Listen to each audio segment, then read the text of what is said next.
Вие сте супер стиснати. Стискате чувствата си, стискате парите си, стискате времето си.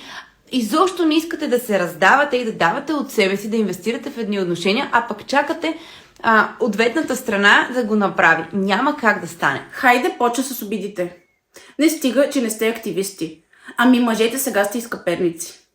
Аз мисля, че Мартина тук всъщност ви дава ултиматум.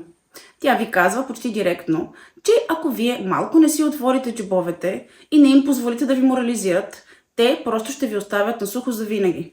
Мафия.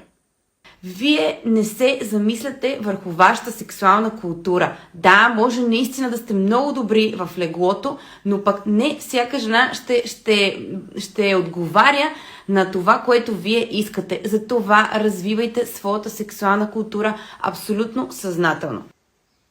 Тук ви нарекоха според мен банда извратеняци, тъй като сексът, който евентуално практикувате, може да е твърде добър.